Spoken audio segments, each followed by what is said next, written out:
Hello everyone, this is Rekha Singh. Welcome you all on CAD Studies Hub. 66th BPSC mains की preparation में आज का ये video है गाइस। आज हम इम्पॉर्टेंट क्वेश्चंस के बारे में डिस्कस करेंगे इकोनॉमी एंड ज्योग्राफी से, जो आपका जीएस पेपर 2 है। जीएस पेपर 2 का सेक्शन 2 जहाँ जो आपका 114 मार्क्स का होता है, ठीक है, उसको हम देखेंगे आज। बहुत दिनों से स्टूडेंट्स रिक्वेस्ट कर रहे थे और मेरी तबीयत ठीक ना होने के कारण मैं वीडियोस अपलोड नहीं कर पा रही थी। तो अब हम कंटिन्यू करते हैं, राइट। हिस्ट्री और डिफरेंट जो अदर टॉपिक्स थे वो मैं कवर करा चुकी हूँ। Current affair, science and tech, polity, उनके एक सीरीज़ और हम अभी आपको प्रोवाइड कराएंगे, राइट। उतना काफ़ी नहीं है क्योंकि फर्स्ट ऑफ ऑल आज हम इकोनॉमी एंड ज्योग्राफी को डिस्कस कर लेते हैं कि कौन कौन से टॉपिक्स 66 बीपीएससी मेंस के लिए इम्पॉर्टेंट है, एज जो आपका मेंस है वो जून में शेड्यूल्ड है, राइट। देखिए गाइज, जो ये जीएस पेपर 2 का सेक्शन सेकंड है, यहाँ पे आपको 4 क्वेश्चंस दिए जाते हैं, ठीक है। 4 क्वेश्चंस फॉर प्रोवाइडेड एंड आपको 3 क्वेश्चंस अटेम्प्ट करने होते हैं, राइट। तो चॉइस यहाँ पे ज़्यादा नहीं है, आपके पास चॉइस ज़्यादा नहीं मिलती है। 4 में से 3 अटेम्प्ट करने होते हैं और 38 मार्क्स का 38 मार्क्स का एक क्वेश्चन होता है, ठीक है। तो अगर आप 4 में से चारों क्वेश्चन आपको आते हैं तो वेल एंड गुड है, बट अगर आपको 4 में से 4 नहीं आते हैं तो कम से कम 3 तो आपको आने ही चाहिए, क्योंकि 3 आपने अटेम्प्ट करने ही करने हैं। क्योंकि आप ऐसा नहीं है कि 2 अटेम्प्ट करें या 1 अटेम्प्ट करें, क्योंकि 38 मार्क्स का क्वेश्चन है। यहाँ पे एक मेंस में एक मार्क्स बहुत वैल्यू करता है, बहुत इंपॉर्टेंस रखता है। तो 38 मार्क्स के क्वेश्चन को कोई भी स्किप नहीं कर सकता है, ठीक है। तो इसीलिए इंपॉर्टेंट क्वेश्चन जो एक्सपेक्टेड क्वेश्चंस हैं उन्हें हम एक बार देखेंगे। देखिएगा, सबसे पहले मैं 65th मेंस के जीएस पेपर 2 सेक्शन सेकंड के, जिसमें इकोनॉमी एंड ज्योग्राफी है, वो क्वेश्चंस आपको दिखाना चाहती हूँ। मैं हर बार आपसे कहती हूँ कि क्वेश्चन पेपर्स एंड सिलेबस को गो थ्रू ज़रूर करिए और अपने पास सिलेबस और लास्ट ईयर के जो क्वेश्चन पेपर्स हैं, क्वेश्चन बैंक है, वो हमेशा अपने पास रखिए। ये बहुत इंपॉर्टेंट है, राइट। इससे आपकी जो प्रिपरेशन है वो स्ट्रांग हो जाती है। तो 65th बीपीएससी मेंस में अगर आप क्वेश्चन देखेंगे तो 4 क्वेश्चन पूछे गए थे, और कहाँ कहाँ से पूछे गए थे एक बार वो आप देख लीजिए। तो सबसे पहले देखिए, role of science and technology पूछा गया था in promoting the swadeshi movement, make in India. और जो पोस्ट लॉकडाउन लॉकडाउन के समय में या बाद में जो आपका स्वदेशी मूवमेंट चलाया गया, उसमें साइंस एंड टेक्नोलॉजी का रोल क्या था, ये पूछा गया था। क्या रोल साइंस एंड टेक्नोलॉजी निभा सकती है स्वदेशी मूवमेंट को प्रमोट करने के लिए। उसके बाद दूसरा जो क्वेश्चन था वो था साइंटिफिक इनिशिएटिव्स। देखिए गाइज, साइंस एंड टेक्नोलॉजी के एप्लीकेशन पे फोकस करता है बीपीएससी का जो जीएस पेपर 2 का सेक्शन 2 है। वहाँ पे साइंस एंड टेक के एप्लीकेशन पे अभी फोकस किया जा रहा है। अब आप चारों क्वेश्चन को देखेंगे तो चारों क्वेश्चन में आप गौर फरमाइए ज़रा। Heritage science and technology, scientific initiatives, role of science and technology, role of science and technology, ठीक है। दूसरा क्वेश्चन देख लीजिए, scientific initiatives to tackle the issues of increasing population, जो बढ़ती हुई जनसंख्या है, हायर हेल्थ रिस्क है, डिग्रेडेड नेचुरल रिसोर्सेज हैं, ड्विंडलिंग फार्मलैंड्स हैं। इन सबको ये जो चारों इश्यूज हैं, इनको टैकल करने के लिए 4 साइंटिफिक इनिशिएटिव सुझाने थे, बताने थे, ठीक है। उसके बाद जो तीसरा क्वेश्चन था वो ये था that what role science and technology play in disaster forecasting. As we all know, हम सभी जानते हैं कि बिहार में फ्लड और ड्रॉट का जो प्रॉब्लम है वो ईयर आफ्टर ईयर हमें देखने को मिलता है। तो उसी से रिलेटेड ये क्वेश्चन था, ये हमने प्रिडिक्ट भी किया था पिछले साल, that science and technology disaster forecasting में और उसके मैनेजमेंट में क्या रोल निभा सकती है, राइट। तो ये क्वेश्चन पूछा गया था। उसके अलावा जो चौथा क्वेश्चन था वो ये था कि science and technology, role of science and technology to control the job crisis situation and to sustain the development of the nation in COVID-19 situation।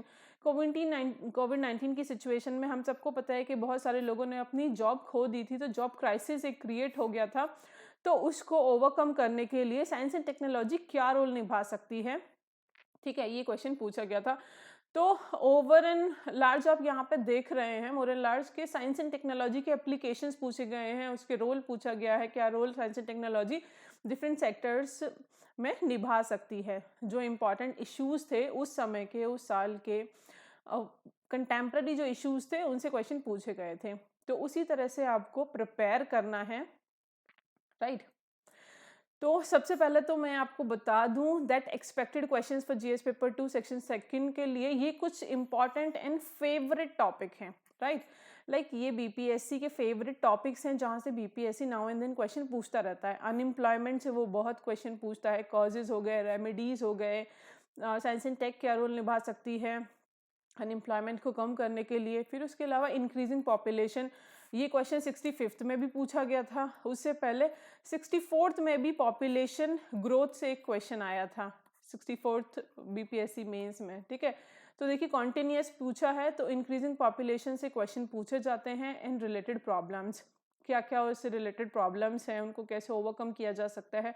Poverty एक इंपॉर्टेंट टॉपिक है जहाँ से बीपीएससी क्वेश्चन पूछता है। ये मैं आपको मेजर टॉपिक्स बता रही हूँ, इसके बाद मैं आपको क्वेश्चंस बताऊंगी जो इंपॉर्टेंट हैं इस साल के लिए, ठीक है। ये कुछ मेजर टॉपिक्स हैं सिर्फ, राइट। तो ये एग्रीकल्चर से बहुत क्वेश्चंस पूछे जाते हैं। एग्रीकल्चर आपको अच्छे से तैयार करना है, बिहार के एग्रीकल्चर प्रॉब्लम्स क्या हैं, उन्हें कैसे सॉल्व किया जा सकता है, ठीक है। पर हेक्टेयर जो वहाँ पे पर हेक्टेयर यील्ड जो आपका ग्रोथ है या प्रोडक्शन है वो कम क्यों है, उसे क्वेश्चन बहुत पूछे जाते हैं। स्मॉल स्केल इंडस्ट्रीज के बारे में पूछा जाता है, इंडस्ट्रियल डेवलपमेंट के बारे में पूछा जाता है, ठीक है। स्मॉल स्केल इंडस्ट्रीज कैसे बिहार के डेवलपमेंट में कंट्रीब्यूशन प्रोवाइड कर सकती हैं। उसके बाद इकोनॉमिक रिफॉर्म से भी क्वेश्चन पूछे जाते हैं। डिसइन्वेस्टमेंट पॉलिसी से भी प्रीवियस ईयर्स में क्वेश्चन पूछे गए हैं। So this is too important, ये भी इंपॉर्टेंट है। Demographic dividend and its impact on economic reforms. तो ये कुछ इंपॉर्टेंट मेजर टॉपिक्स हैं जो बीपीएससी के फेवरेट टॉपिक्स हैं जीएस पेपर 2 के लिए, जहाँ से क्वेश्चंस नाउ एंड देन बनते हैं। तो गवर्नमेंट की ये सारे टॉपिक्स से रिलेटेड गवर्नमेंट के जितने भी प्लान्स एंड पॉलिसीज हैं मेजर, मैं कह रही हूँ सब नहीं, जो इम्पॉर्टेंट हैं, जो मेजर प्लान्स एंड पॉलिसीज हैं फिलहाल में पास की गई गवर्नमेंट के प्लान्स एंड पॉलिसीज हैं, पॉवर्टी से रिलेटेड, अनएम्प्लॉयमेंट से, पॉपुलेशन से, एग्रीकल्चर से, इकोनॉमिक रिफॉर्म से, वो सब आपको एक जगह लिख के रखनी है और उनको अपने आंसर्स में अप्लाई करना है। फाइन, इतना आपको ध्यान रखना है। चलिए अब बात करते हैं एक्सपेक्टेड क्वेश्चंस की, right. So expected questions for 66 BPSC mains, कुछ 8-10 क्वेश्चंस अभी मैं आपके लिए लेकर आई हूँ, बाद में और भी क्वेश्चंस आपको प्रोवाइड कराए जाएंगे। तो फर्स्ट क्वेश्चन है आपका, as a consequence of multiple lockdowns, बार बार लॉकडाउन लगने की वजह से, कोरोना आउटब्रेक जो हुआ उसके बाद जो लॉकडाउन्स लगे हैं, फिर से लॉकडाउन अभी लग रहे हैं, पार्शियल लॉकडाउन डिफरेंट स्टेट्स में लगाए जा रहे हैं क्योंकि ये सेकेंड वेव है कोरोना की, ठीक है।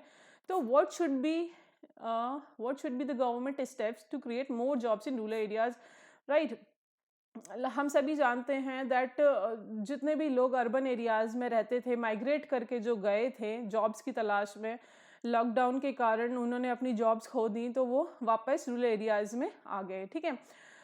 तो अब वो पॉवर्टी की स्टेज में हैं और उनके पास जॉब क्राइसिस क्रिएट हो गया है, जॉब्स नहीं हैं। तो अब गवर्नमेंट ऐसे क्या स्टेप्स ले जिससे रूरल एरियाज में जॉब्स उनके लिए क्रिएट हो जाए, उन्हें फिर से माइग्रेट ना करना पड़े, क्योंकि अभी भी रिस्क है, वो अर्बन एरियाज में माइग्रेट नहीं कर सकते हैं, ठीक है। तो आपको यहाँ पे बताना है that what need to be done, क्या किया जा सकता है गवर्नमेंट के द्वारा।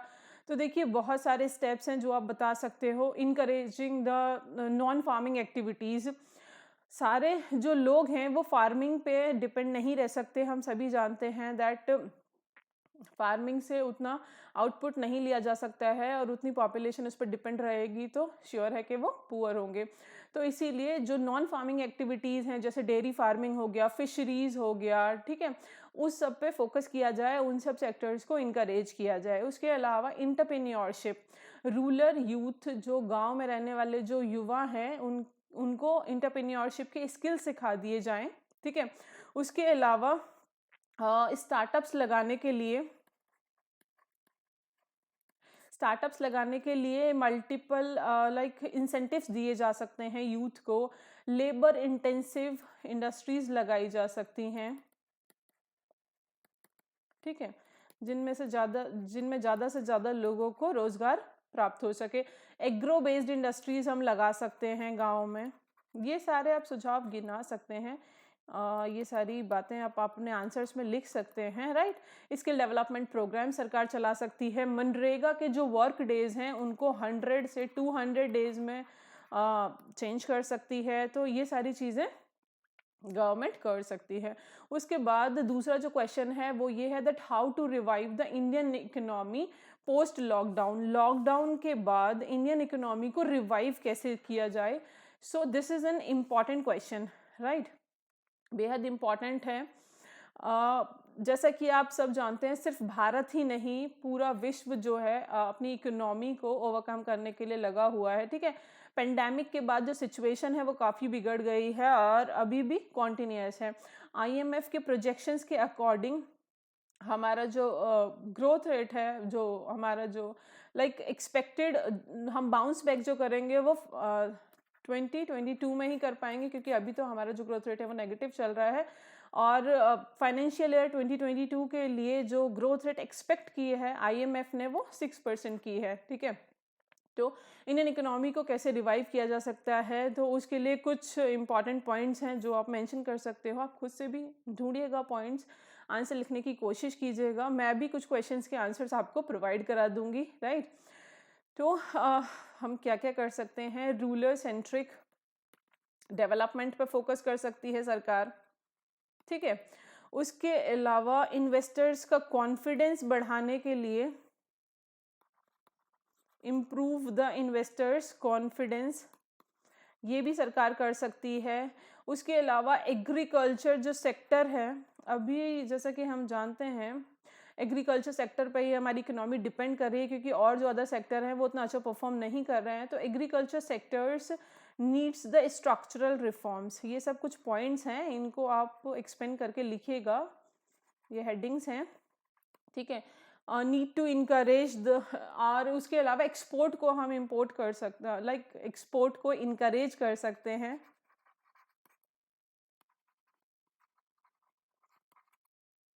ठीक है। So this much. और भी पॉइंट्स हैं गाइज, अभी यहाँ पे स्पेस नहीं है तो मैं मेंशन नहीं कर पा रही हूँ। आप कोशिश कीजिएगा आंसर्स लिखने की। क्वेश्चन मैं प्रोवाइड आपको अभी करा रही हूँ क्योंकि क्वेश्चंस बहुत इंपॉर्टेंट हैं। उसके अलावा third question that how can India achieve the target of doubling farmers income by 2022। Farmers की जो इनकम है उसको 2022 तक कैसे डबल किया जा सकता है। अभी 2021 चल रहा है और अगले ही साल 2022 है, ठीक है। 2017-18 के यूनियन बजट में ये टारगेट सेट किया गया था कि 2022 तक जो किसान हैं उनकी आय दोगुनी कर दी जाएगी, ठीक है। बट ऐसा होते हुए दिख नहीं रहा है क्योंकि 2021 चल रहा है और 2022 अगले ही साल है। तो क्या ये जो टारगेट रखा गया था भारत सरकार के द्वारा to doubling the farmers income by 2022, तो इसको अचीव किया जा सकता है या नहीं। तो इस पे आपको अपनी राय लिखनी है, क्रिटिकली एग्जामिन करना है इसको।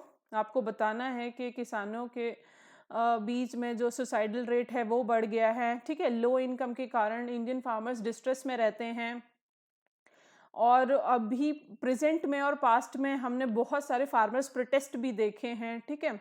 तो आप ये सारी चीज़ें मेंशन कर सकते हो। और हाउ कैन इंडिया, कैसे इंडिया अचीव कर सकती है जो फार्मर्स की इनकम को डबल करने का जो टारगेट है वो भी आपने मेंशन करना है। उसके अलावा फोर्थ क्वेश्चन है that how can we utilise the science and technology to tackle the financial crimes.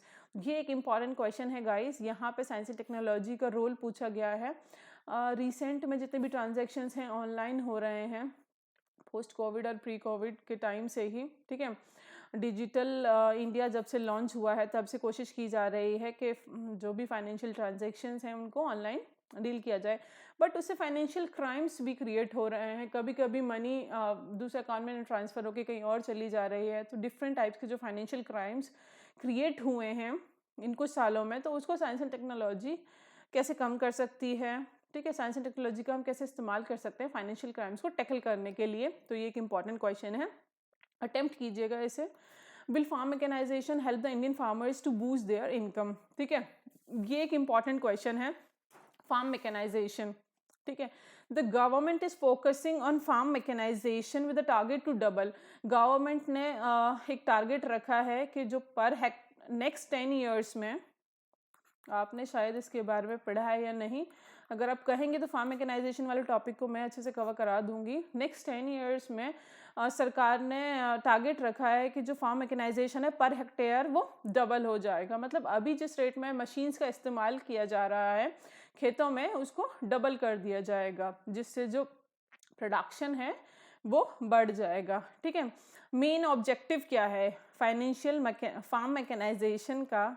जो मेन ऑब्जेक्टिव है वो है ओवरऑल प्रोडक्टिविटी को इन्हेंस करना with low cost of production, और प्रोडक्शन की जो कॉस्ट है उसको कम करना। देखिए बेनिफिट्स इसके क्या क्या होंगे ये आपको लिखने हैं। उसके बाद आपको चैलेंजेस भी बताने हैं फार्म मैकेनाइजेशन स्पेशली बिहार में, क्योंकि देखिए बिहार में, यूपी में फार्म मैकेनाइजेशन का जो रेट है वो बहुत कम है, स्पेशली इन बिहार में, क्योंकि सबके पास जो ज़मीन है वो बहुत कम है, जो फार्म लैंड्स हैं वो कम है, इसीलिए फार्म मैकेनाइजेशन उतना नहीं हो पाता है। ठीक है, तो चैलेंजेस क्या हैं? स्मॉल लैंड होल्डिंग साइज, ठीक है, low income level of farmers, ये सारी चीज़ें आप उसमें मेंशन कर सकते हो। बेनिफिट्स क्या क्या होंगे फार्म मैकेनाइजेशन अगर अच्छे से हो जाता है तो फार्मर्स को क्या क्या बेनिफिट होंगे, क्या उनकी इनकम इससे बढ़ जाएगी, तो ये सारी चीज़ें भी आपने मेंशन करनी है।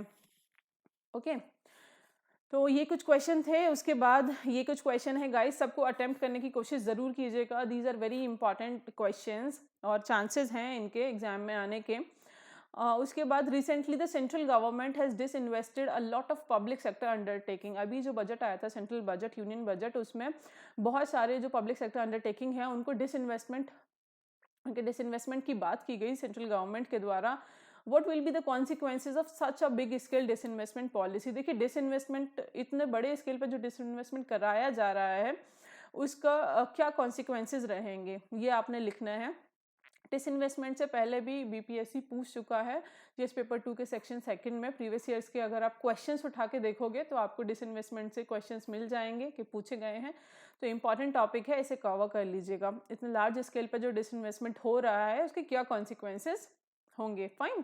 उसके बाद एग्रीकल्चर मार्केटिंग से क्वेश्चन आ सकता है, एपीएमसी, ये क्योंकि अभी करंट में इसके ऊपर बात हो रही है। कॉन्ट्रैक्ट फार्मिंग आप एक बार कवर कर लीजिएगा।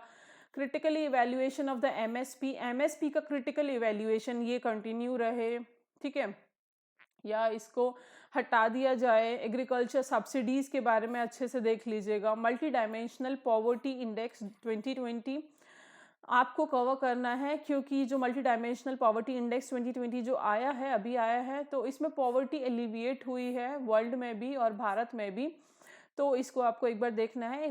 कई इंडेक्सेस से भी बीपीएससी क्वेश्चन पूछ लेता है, ये इंपॉर्टेंट है क्योंकि पोस्ट कोविड जो लॉकडाउन लगा है, कोविड लॉकडाउन के बाद पॉवर्टी एलिविएट हुई है डिफरेंट पार्ट्स ऑफ वर्ल्ड में। ठीक है, world economic situation in the prospect report 2021 आई है। वर्ल्ड इकोनॉमिक सिचुएशन इसमें दिखाई गई है, बताया गया है कि कोरोना काल में और बाद में डिफरेंट जो कंट्रीज़ हैं उनकी सिचुएशन क्या रही, और भारत के बारे में भी इसमें काफ़ी कुछ दिया गया है। तो इस रिपोर्ट को एक बार आप ज़रूर पढ़ लीजिएगा। डायरेक्ट क्वेश्चन आए ना आए, बट डिफरेंट क्वेश्चंस में आप इसके पॉइंट्स का इस्तेमाल कर सकते हैं। ठीक है, तो ये बहुत इंपॉर्टेंट है। आज के लिए गाइज बस इतना ही, इतने ही क्वेश्चन। मैं और भी क्वेश्चंस आपके लिए लेकर आऊँगी, डिफरेंट जो आपके लाइक सब्जेक्ट्स हैं। पॉलिटी के कुछ और क्वेश्चंस आपको प्रोवाइड कराए जाएंगे, करंट अफेयर्स के भी कुछ क्वेश्चन। मेरी तबीयत अभी तक ठीक नहीं थी, इसलिए मैं आपके लिए रेगुलर वीडियोस नहीं बना पा रही थी, बट अब वीडियोस रेगुलर रहेंगे। आप चैनल के साथ जुड़े रहिएगा। वीडियो पसंद आए तो लाइक कीजिएगा, बहुत मेहनत लगती है एक वीडियो को बनाने में, राइट। और फ्रेंड्स के साथ भी शेयर कर सकते हैं आप वीडियो को। चैनल पर नए हैं तो चैनल को सब्सक्राइब कर सकते हैं। Thank you so much.